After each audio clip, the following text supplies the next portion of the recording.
Hello বন্ধুরা, দেখো আবার একটা নতুন ভিডিও নিয়ে আমি চলে এসেছি অনেকটা দিন পর।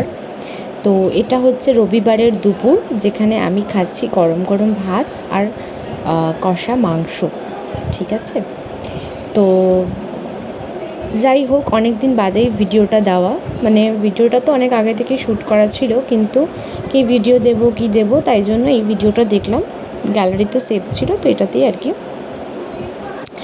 আমার কথাটা আমি ব্যক্ত করছি। তো একটা কথা বন্ধুরা, তোমাদের যদি ভিডিওটা ভালো লাগে নিশ্চয়ই লাইক কমেন্ট করো, আর যদি কেউ নিউ থাকো তো অবভিয়াসলি সাবস্ক্রাইব করো কিন্তু, ঠিক আছে?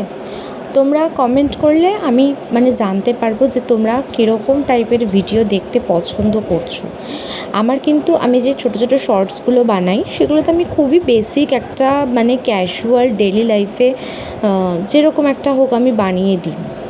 আমার বানাতে ভালো লাগে তাই আমি বানাই, বাট সেখানে তোমাদের অফুরন্ত ভালোবাসা আমি পাই, যেটুকু তোমরা দেখো আমার জন্য ঠিক আছে, কিন্তু ভিডিওসটা তোমরা সেরকমভাবে দেখো না, সেটার কারণ আমি বুঝতে পারি না। কি দেখতে পছন্দ করো না, নাকি আমার কোনো ইমপ্রুভমেন্ট ভিডিওতে দিলে তোমরা সেটা দেখবে?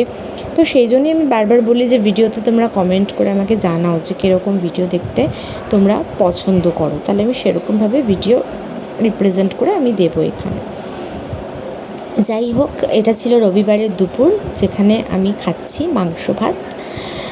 খুব রেয়ারই, আমি আগেও বলেছি যে এখানে ননভেজটা একটু ব্যান্ড আছে, এখানে অ্যালাউড নয়, বাট তাও এখন অনেকটাই সবাই খাওয়া শুরু করে দিয়েছে, সবাই খায়ও। এখানে দেখো, আমি একটা নতুন সোশ্যাল মিডিয়াতে ভিডিও দেখেছি যে যারা মুকব্যাং ভিডিও করে না, তারা চিকেন কারি বা কোনো একটা ফিশ কারি বাট রাইসের সাথে ফ্রাইড পাঁপড়টা মিক্সড করে খায়, ক্রাঞ্চিজও লাগে আওয়াজটা শুনতে, আর মনেও হয় যেন খুব ভালো খেতে লাগছে। তো আমিও এটা এবার ট্রাই করেছিলাম একটু পাঁপড় দিয়ে, তো আমার খুব ভালো লেগেছে, খুব পছন্দ হয়েছে।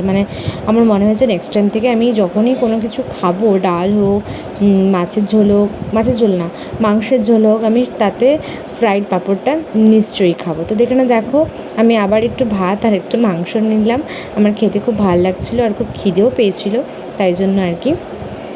তাও কলকাতার অ্যাটমসফিয়ার আর গুজরাটের অ্যাটমসফিয়ারের মধ্যে ডিফারেন্স অনেকটাই হিউজ। ওখানে যেরকম অনেকটা পরিমাণে খাওয়া হয়ে যায় অটোমেটিক্যালি, জোর করে খেতে হয় না, কিন্তু এখানের অ্যাটমসফিয়ারটা অন্য। যাই হোক, আবার দেখা হবে নতুন একটা ভিডিও। ভালো।